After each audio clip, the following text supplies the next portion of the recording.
Hi friends, எல்லாருக்கும் வணக்கம். எல்லோரும் எப்படி இருக்கீங்க? நல்லா இருக்கீங்களா? Welcome to Sakthi Saravana YouTube channel. வெள்ளிக்கிழமையில் மாலை நேரத்தில் என்னுடைய வழிபாடு எப்படி இருந்தது அப்படின்றத உங்களோட ஷேர் பண்ணிக்கிறேங்க.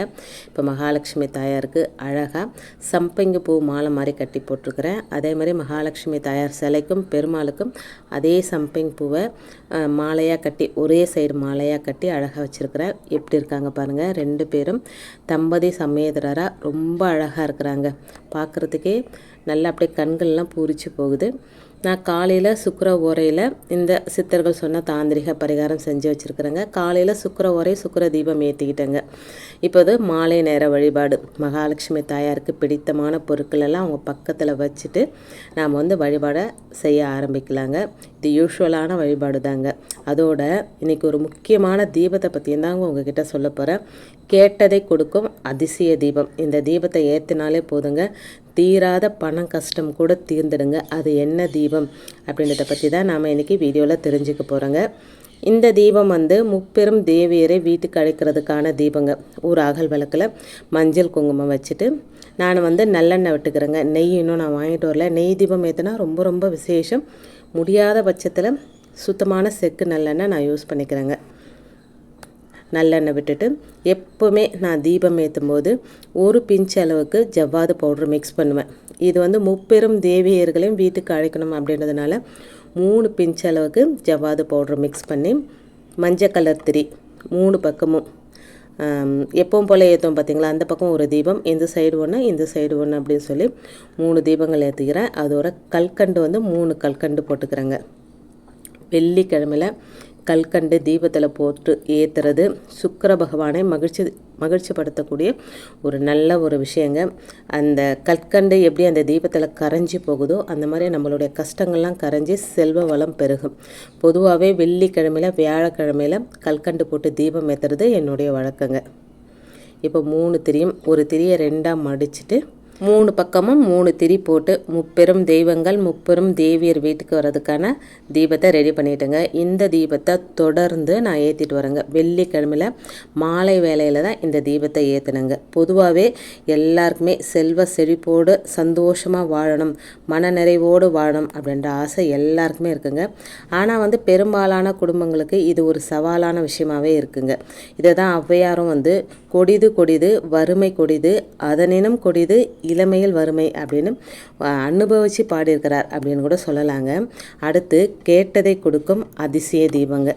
இதுக்கு தேவையான பொருட்கள் அப்படின்னு பார்த்தா ஒரு கைப்பிடி அளவுக்கு கல்கண்டு போதுங்க. டைமண்ட் கல்கண்டு ஒரு சின்ன தட்டு வச்சு அது மேலே ஒரு கைப்பிடி அளவுக்கு டைமண்ட் கல்கண்டு போட்டு அதுக்கு மேலே அகல் விளக்கு வச்சு நல்லெண்ணெய் விட்டு நான் தீபம் ஏற்றிக்கிறேங்க.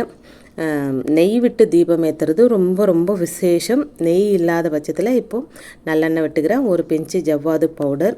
இந்த தீபம் அப்படின்னா சுக்கிர பகவானுக்கு ஏற்றுற தீபம். நம்ம வீட்டில் என்னன்னைக்குமே செல்வ செழிப்பு நிறைஞ்சு இருந்துக்கிட்டே இருக்கணும் அப்படின்னா கல்கண்டு தீபம் சுக்கிர பகவானுக்கு ஏற்றி அந்த திரி வெள்ளை கலர் திரியாக போட்டுக்கணுங்க. வெள்ளை அப்படின்றது சுக்கிர பகவானுக்கு பிடித்தமான ஒரு நிறம் அப்படின்றதுனால வெள்ளை கலர் திரி, வெள்ளை கலர் பூக்கள், மல்லிப்பூ இருந்தாலும் போட்டுக்கலாங்க. மல்லிப்பூ கொஞ்சம் தான் எடுத்து வச்சுருக்கிற உதிரியாக அது அர்ச்சனை பண்ணிக்கிறதுக்காக எடுத்து வச்சுருக்குறேங்க. இப்போ கேட்டதை கொடுக்கும் அதிசய தீபம் ஏற்றுறதுக்கும் ரெடி பண்ணி வச்சுட்ருக்கேங்க. இந்த தீபத்தை வாரந்தோறும் சுக்கிர ஓரையில் நம்ம ஏற்றிட்டு வரும்போது ஒரு 5 வாரம் ஏற்றிட்டே வாங்கலாம். அதுக்கப்புறம் பாருங்கள், உங்கள் வாழ்க்கையில் அதிசயத்தக்க மாற்றங்கள் நடக்குங்க.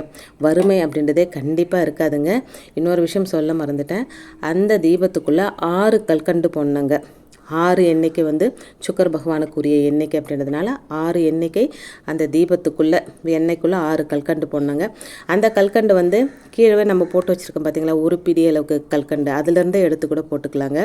இப்போ நிலவாசலில் தீபம் ஏற்றி வச்சுட்டு பூஜை அறையில் இருக்கிற எல்லா தீபத்தையும் ஏற்றிட்டு இந்த முப்பெரும் தேவியரும் வீட்டுக்கு வர்றதுக்கான இந்த தீபத்தை ஏற்றிட்டு மகாலட்சுமி அஷ்டோத்திரம், காயத்ரி மந்திரம், கனகதாரா ஸ்தோத்திரம் நமக்கு என்ன தெரியுமோ அதை சொல்லலாம்.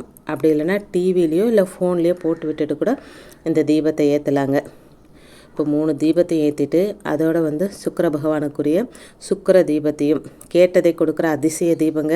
ரொம்ப சிம்பிளாக உங்களுக்கு தெரியும். ஆனால் நீங்கள் செஞ்சு பார்த்தீங்க அப்படின்னா அளப்பரிய, அதாவது இந்த வீடியோவை பார்த்துட்டு இந்த தீபத்தை யாரெல்லாம் ஏற்றுறீங்களோ உங்களுடைய கர்மா கரைஞ்சி உங்களுக்கு நல்ல காலம் வந்துடுச்சு அப்படின்னு நான் அடித்து சொல்கிறேங்க.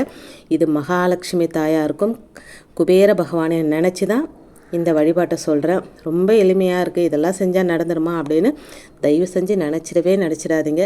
இதை பார்க்குறவங்களும் இந்த தீபத்தை ஏற்றுறவங்களுக்கும் நல்லது மட்டுமே நடக்கும். இது மகாலட்சுமி தாயார் சொல்கிறதான்னு நினச்சிக்கோங்க. அதுக்கப்புறமா அட்சதைக்காக கொஞ்சம் மல்லிப்பூ எடுத்து வச்சுருக்குறேங்க. எனக்கு இன்றைக்கி மல்லிப்பூ கிடைக்கல. வியாழக்கிழமை கட்டும்போது கொஞ்சம் எடுத்து நான் வச்சுட்டு இருந்தேன். இந்த மல்லிப்பூ வச்சுட்டு மகாலட்சுமி தாயாரையும் பெருமாளையும் சுக்கிர பகவானையும் முப்பெரும் தேவியரையும் சொல்லிவிட்டு மகாலட்சுமி அஷ்டோத்திரம் சொல்லி நான் அர்ச்சனை பண்ணிக்கிறேங்க. உண்மையிலேங்க வறுமை அப்படின்றது மிக கொடிய நோய்ங்க. இதோட வலியும் வேதனையும் அடுத்த வேலை என்ன செய்கிறது அப்படின்ற புரியாத நிலையில் வாழறவங்களுக்கு தாங்க தெரியும் இதோட வலி எப்படியாப்பட்ட வலி அப்படின்னு சொல்லி. இன்றளவும் பல குடும்பங்கள் பொருளாதார சூழ்நிலையில் பின்தங்கி வாழ்க்கையில் முன்னேற்றம் அப்படின்றதே இல்லாமல் தான் இருக்கிறாங்க. இந்த நிலை மாறி வீட்டில் செல்வம் கொழிக்கணும் அப்படின்னா எளிமையான லக்ஷ்மி தீப வழிபாடு, சுக்கிர வழிபாடு எப்படி செய்கிறது அப்படின்றத பற்றி தாங்க உங்களோட நான் சொல்லிகிட்டு இருக்கிறேன். இந்து சாஸ்திரத்தின் அடிப்படையில் லக்ஷ்மி தேவி சூரியன் அஸ்தமிக்கும் நேரத்தில் தான் ஒவ்வொரு வீட்டுக்கும் படியளப்பார் அப்படின்னு நம்பப்படுதுங்க. அதனால தான் இந்த நேரத்தில் சூரியன் அஸ்தமிக்கும் நேரத்தில் தான் லக்ஷ்மி தேவி மகிழ்ச்சிப்படுத்தும் வகையில் வழிபாடு செஞ்சோம் அப்படின்னா வீட்டில் செல்வத்திற்கு பஞ்சம் அப்படின்றதே வராதுங்க. கொஞ்சம் மல்லிகை பூக்களால் அர்ச்சனை பண்ணிவிட்டு கொஞ்சம் மல்லிகை பூக்களை நாம் வச்சுக்கிற நகைப்பெட்டியில் பணப்பெட்டியில் அதோட உப்பு பரிகாரம் நான் வெள்ளிக்கிழமை செஞ்சுட்டு வரேங்க. அது எல்லாத்திலும் கொஞ்சம் கொஞ்சம் போட்டுட்டு இப்போ வெள்ளி நாணயம் 8 1 கிராம் வெள்ளி நாணயம் நான் வாங்கி வச்சு பூஜை ரூமில் வச்சுருக்குறேங்க. இதை சுக்கிர பகவானையும் மகாலட்சுமி தாயாரையும் சொல்லி சுக்கிரனோட பீஜ மந்திரம் அப்படின்னா ஓம் திராம் த்ரீம் த்ரௌம் சக சுக்ராய நம அப்படின்ற மந்திரத்தை ஒரு 5 தரம் 27 தரம் 108 தரம் நமக்கு டைம் எந்த அளவுக்கு இருக்கோ அந்த அளவுக்கு இந்த மந்திரத்தை சொல்லலாங்க. இந்த மந்திரம் சொல்ல வேண்டிய டைமிங் அப்படின்னு பார்த்தா சுக்கிர வரை காலையில் சொல்லலாம், இல்லை மதியம் 1 to 2, நைட்டு 8 to 9 இந்த நேரங்களில் சுக்கிரனை நம்ம வழிபாடு செஞ்சுக்கலாங்க. இது சுக்கிர பீஜ மந்திரம். சுக்கிரன் காயத்ரி மந்திரம் அப்படின்னா ஓம் அஸ்வத்வஜாய வித்மகே தனுரஸ்தாய தீமகி தன்னோ சுக்கிர பிரச்சோதயாத். இதையும் ஒரு 27 தரம் சொல்லி அர்ச்சனை பண்ணிக்கிறேங்க. அதோட சின்ன பவுலில் கொஞ்சம் காசு நான் வச்சுருக்கேன். அந்த காசை வச்சு மகாலட்சுமி தாயாரையும் சுக்கிர பகவானையும் அதோட முப்பெரும் தேவியரும் நினச்சி அர்ச்சனை பண்ணிக்கிறேங்க. இது காசு வச்சு தான் அர்ச்சனை பண்ணணும், வெள்ளி நாணயம் வச்சு தான் அர்ச்சனை பண்ணணும் அப்படின்னு கிடையாதுங்க. குங்குமத்தால் அர்ச்சனை பண்ணிக்கலாம், மஞ்சளால் அர்ச்சனை பண்ணிக்கலாம், அதோட கல்கண்டால் அர்ச்சனை பண்ணிக்கலாம். நமக்கு என்ன பொருள் கிடைக்குதோ, எந்த தெய்வங்களுக்கு எந்த பொருளெல்லாம் ரொம்ப ரொம்ப பிடிக்குமோ அந்த பொருட்களால் வச்சு அர்ச்சனை பண்ணிக்கலாங்க. தாமரை இதழ்களாலையும் வச்சு அர்ச்சனை பண்ணிக்கலாம் கிடைக்கிற பட்சத்தில். கிடைக்காத பட்சத்தில் நம்மக்கிட்ட என்ன இருக்கோ அதை வச்சு அர்ச்சனை பண்ணிக்கலாங்க. இப்போது அர்ச்சனையெல்லாம் பண்ணி முடிச்சுட்டு தீப தூப ஆராதனையெல்லாம் காமிச்சிட்டு அதேமாரி நெய்வேத்தியம் எல்லா தெய்வங்களுக்கும் காமிச்சிட்டு நம்மளுடைய பூஜை நிறைவு செஞ்சுக்கலாங்க. இன்றைக்கி நெய்வேத்தியமாக நிறைய கல்கண்டு ஏலக்காய் தட்டி போட்ட பாலும் மாம்பழமும் வாழைப்பழமும் வச்சுருக்குறேங்க. இந்த நெய்வேத்தியத்தையும் எல்லா தெய்வங்களுக்கும் காமிச்சிட்டு நம்மளுடைய பூஜையை நிறைவு செஞ்சுக்கலாங்க. இந்த கல்கண்டு போட்டு தீபம் ஏற்றிருக்கோம் பார்த்தீங்களா, இந்த கல்கண்டு தீபம் தானாக குளிரணுங்க, நம்ம குளிர்விக்கக்கூடாது. தானாக குளிர்ந்ததுக்கப்புறம் அதில் இருக்கிற கல்கண்டை ஒரு பார்ட் ஆஃப் கல்கண்டை எடுத்து நம்ம எறும்புங்களுக்கு உணவாக கொடுத்துருந்தாங்க. அந்த மாதிரி கொடுக்கும்போது அதாவது எறும்பு எந்த இடத்துல இருக்கோ அந்த இடத்துல ஒரு பிஞ்ச் அளவுக்கு எடுத்து போட்டுருங்களேன், அளவெல்லாம் கிடையாதுங்க. எடுத்து போட்டுட்டு மற்ற இருக்கிற கல்கண்டை வீட்டில் இருக்கிறவங்க எல்லாருமே அதை பிரசாதமாக எடுத்து சாப்பிட்டுலாங்க. அந்த கல்கண்டை சாப்பிட்ற அந்த எறும்புகள் நம்மளுடைய கர்மாவை எடுத்துகிட்டு போகும், நம்மளுடைய கர்மாக்கள் குறைந்திடும், நம்மளுடைய துன்பங்கள் கஷ்டங்கள் எல்லாத்தையும் அந்த எறும்புகள் எடுத்துகிட்டு போயிடும் அப்படின்றது ஒரு நம்பிக்கைங்க. உங்கள் வீட்டில் எறும்புகள் எதுவுமே இல்லை அப்படின்னா நீங்கள் அது செடி கொடிகளுக்கு இருக்கிற இடத்துல போட்டிங்களாவே எறும்பு தன்னால் சாப்பிட்டுடுங்க. தொடர்ந்து இந்த தீபத்தை கேட்டதை கொடுக்கும் இந்த அதிசய தீபத்தை ஒரு 5 வாரம் நீங்கள் ஏற்றிக்கிட்டே வரும்போது அப்புறம் நீங்கள் விடவே மாட்டீங்க, தொடர்ந்து ஏற்றிட்டு வரலாங்க. இதுக்கு ரொம்ப செலவெல்லாம் கிடையாது.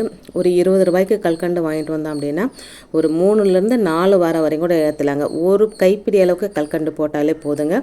நெய் தீபம் அப்படி இல்லைன்னா நல்லெண்ணெய் தீபம், ரொம்ப எளிமையான தீப வழிபாடுங்க.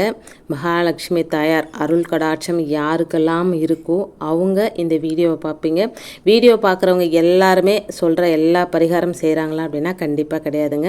மகாலட்சுமி தாயாரோட அருள் கடாட்சமும் சுக்கிர பகவானோட அருள் கடாட்சமும் யார் யாருக்கு ஒருத்தர் கிடைக்குமோ அவங்களால மட்டுமே இந்த தீப வழிபாடை செய்ய முடியும் அப்படின்றத ஞாபகத்தில் வச்சுக்கோங்க. முடிஞ்ச அளவுக்கு இந்த தீபத்தை ஏற்றி வீட்டில் ஒரு 5 வாரம் மாலை நேரத்தில் ஏற்றணுங்க. பொதுவாகவே நம்ம மாலை நேரத்தில் தீபம் ஏற்றி வழிபாடு செய்கிறது வழக்கம். ஒரு சிலர் செவ்வாய்க்கிழமை வெள்ளிக்கிழமை மட்டுமே தீபம் ஏற்றி வழிபாடு செய்கிறவங்க இருப்பீங்க. யாராக இருந்தாலும் சரி மாலை நேரத்தில் தீபம் ஏற்றுறத வழக்கமாக வச்சுக்கோங்க. ஏன்னா சூரியன் அஸ்தமிக்கும் நேரத்தில் தான் மகாலட்சுமி ஒவ்வொரு வீட்டுக்கும் படியளக்க வருவாங்க அப்படின்றது ஒரு நம்பிக்கைங்க. அந்த நேரத்தில் நம்ம தீபம் ஏற்றாமல் வீடை அலங்கோலமாக வச்சுருந்தோம் அப்படின்னா வரலட்சுமி வீட்டுக்குள்ளே வராமல் வெளியிலிருந்தே போயிடுவாங்க. இது ஒரு எளிமையான விஷயந்தாங்க. இந்த காலத்துலலாம் நம்மளுடைய முன்னோர்கள் பொழுது போச்சுன்னா மூஞ்சி கை கால்லாம் கழுவிட்டு விளக்கேற்றி வை, விளக்கேற்றுற டைமில் தலையை வராத, குளிக்காத, வீடை பெருக்காத அப்படின்ற சில விஷயங்கள்லாம் சொல்லி வச்சுட்டு போயிருக்காங்க. அதெல்லாம் ரொம்ப ரொம்ப உண்மையான விஷயம். அனுபவிச்சு தாங்க சொல்லிட்டு போய்க்கிறாங்க. நாம் தான் இது பழையங்காலத்து கதை அப்படி இப்படின்னு சொல்லி நம்ம அதை உதாசனப்படுத்திடுறாங்க. உண்மையான விஷயம் 6 மணிக்கு மேலே வீட்டில் தீபம் ஏற்றி வழிபடுறது, தீபம் ஏற்றினதுக்கப்புறம் வீட்டை கூட்டுறது, குளிக்கிறது, தலைவாடுறது, தீபம் ஏற்றி வச்சுட்டு வீட்டிலேருந்து வெளியே கிளம்பி போகிறது. அதாவது பெண்கள், அந்த வீட்டு பெண்கள் தான் மகாலட்சுமி தாயார் அம்சம் நிறைஞ்சவங்க. வீட்டில் தீபம் ஏற்றி வச்சுட்டு வெளியே போகிறது, இதெல்லாம் கொஞ்சம் அவாய்ட் பண்ணிங்கன்னா ரொம்ப ரொம்ப நல்லதுங்க. இன்றைக்கி இப்படி தான் என்னுடைய பூஜை வழிபாடு இருந்ததுங்க. நான் சொன்ன விஷயங்கள்லாம் ரொம்ப எளிமையான விஷயங்கள். எளிமையான தீப வழிபாடு, எல்லாராலையும் செய்யக்கூடிய எளிமையான தீப வழிபாடு தாங்க. தினமும் பூஜை அறையில் தீபம் ஏற்றி வழிபாடு செய்கிறவங்க வீட்டில் பில்லி, சூனியம், ஏவல் அது மாதிரி எந்தவித துஷ்ட சக்திகளும் நெருங்கக்கூட முடியாது அப்படின்னு சொல்லுவாங்க. விளக்கு ஏற்றி வச்சுட்டு நாம் வைக்கிற வேண்டுதல்கள் நம்மை படைத்த அந்த சக்தியிடம் நேரடியாக போய் சேரும் அப்படின்றதும் ஒரு ஐதீகங்க. வாரத்தில் வர ஒவ்வொரு கிழமைக்கும் ஒவ்வொரு தனி சிறப்பு இருக்குங்க. ஒவ்வொரு நாளில் விரதம் இருந்து வழிபட்டோம் அப்படின்னா ஒவ்வொரு பலன் கிடைக்கும். ஒவ்வொரு விதமான பிரச்சனைகள் தீருங்க. திங்கட்கிழமை சிவபெருமானையும், செவ்வாய்க்கிழமை முருகனையும் துர்க்கையம்மனையும், புதன்கிழமை விநாயகரையும் பெருமாளையும், வியாழக்கிழமை சாய்பாபா குரு பகவான் அதோட குருமார்களையும், வெள்ளிக்கிழமை மகாலட்சுமி தாயாரையும் அம்மனையும் சுக்கிர பகவானையும், சனிக்கிழமை பெருமாளையும், ஞாயிற்றுக்கிழமை சூரிய பகவானையும் வழிபட வாழ்க்கையில் பலவிதமான பிரச்சனைகள் விலகுங்க. அந்த வகையில் தான் வெள்ளிக்கிழமை அப்படின்றது அம்பிகைக்கு உரிய மங்களகரமான நாளாகவும் செல்வத்திற்கு அதிபதியான மகாலட்சுமிக்குரிய நாளாகவும் கருதப்படுதுங்க. மற்ற நாட்களை காட்டிலும் இந்த நாள் ஒரு புனிதம் நிறைந்த நன்னாளுங்க. அதனால தான் இந்த நாளில் ஒரு செயலை தொடங்கினா அது வெற்றியாகவே அமையுங்க. சுபகாரியங்களை செய்வதாக இருந்தாலும் சரி, நல்ல செயல்களை தொடங்குவதாக இருந்தாலும் சரி, இந்த நாளில் தொடங்குவது ரொம்ப ரொம்ப சிறப்புங்க. இன்றைக்கி வெள்ளிக்கிழமை பூஜை இப்படி தான் எனக்கு அமைஞ்சதுங்க.